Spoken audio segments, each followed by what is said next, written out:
बिहार की सियासत में बहार है। फिर एक बार मुख्यमंत्री नीतीश कुमार हैं। सत्ता के सबसे बड़े सियासतदान नीतीश कुमार साबित हुए हैं। करीब 17 साल बिहार में बतौर मुख्यमंत्री रहे नीतीश कुमार ने 7 बार चौंकाया है, तो 8 साल में तीसरी बार इस्तीफा दिया है।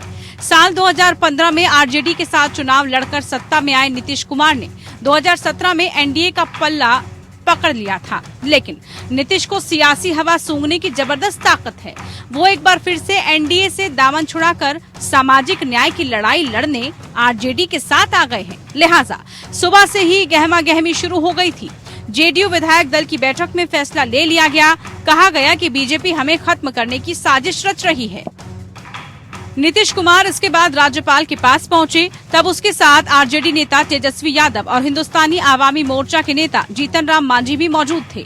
राज्यपाल फागू चौहान को इस्तीफा सौंपा, साथ ही कुल 164 विधायकों के समर्थन का दावा भी किया। इससे पहले तक बीजेपी को उम्मीद थी कि वो नीतीश को मना लेंगे, लेकिन नीतीश कुमार के इस्तीफे और विधायकों के समर्थन के दावे के बाद बीजेपी हमलावर हो गई है। नीतीश कुमार से हमें एक सवाल पूछना है। 20 का चुनाव नरेंद्र मोदी की अगुवाई में जीते थे कि नहीं जीते थे? किसके कंधों पर जीत हुई थी? जब मोदी जी ने बिहार में 5 चरण में सघन प्रचार किया तो जीत हुई।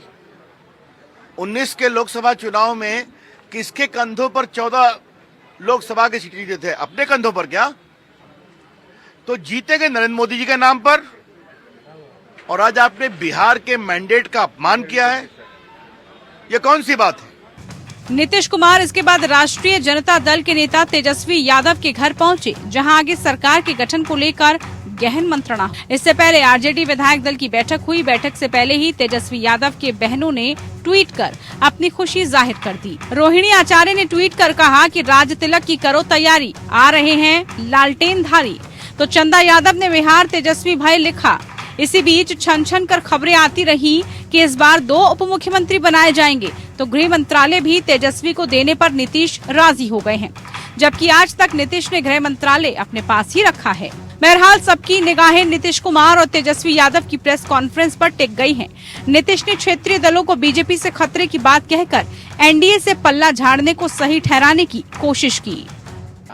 तो आज बिहार ने एक बार फिर से दिखा दिया है, देश को संदेश दिया है, टोटल देश के जितने विपक्ष हैं उनको संदेश दिया है, एक दिशा दिखाने का काम किया है कि जो मजबूती के साथ जनता के सवाल को लेकर के लड़ता है, वो मजबूती के साथ जो है जनता के साथ जो खड़ा रहता है, वो को जनता जो है पूरी तरीके से स्वीकार करती है।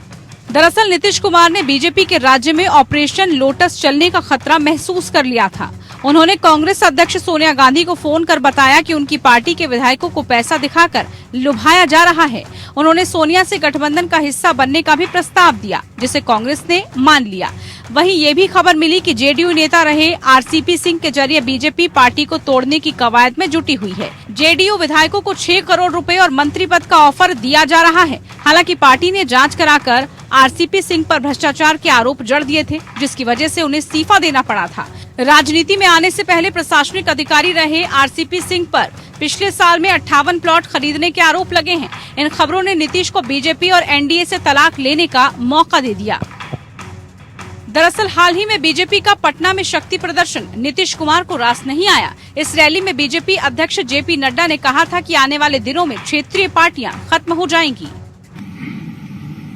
जिन कांग्रेस पार्टी ने कभी रीजनल एस्पिरेशंस को समझा नहीं, इसलिए साउथ में होते हुए भी उखड़ गए।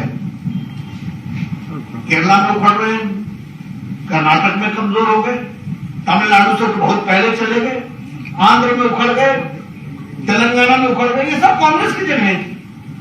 They could never understand the regional aspirations. हमारे मोदी जी यूएनओ में जाते हैं, चर्चा किसकी करते हैं? तिरुवल्लुवर। चर्चा किसकी करते हैं? तमिलनाडु की कविता की करते हैं, कवि की करते हैं। रीजनल जो हमारे देश के लोग जिन्होंने देश की आजादी से लेकर के देश के साहित्य में अपना कंट्रीब्यूशन किया, उसके लिए करते हैं। भले ही नीतीश कुमार कितने भी बड़े पलटूराम हो, लेकिन नड्डा का ये बयान उन्हें लोकतंत्र के लिए खतरा नजर आया। उधर बीजेपी के ऑपरेशन लोटस की भनक लगते ही आरसीपी को पार्टी से बाहर जाने को मजबूर कर दिया गया। महाराष्ट्र की तरह बिहार में आरसीपी सिंह एकनाथ शिंदे बनते बनते रह गए।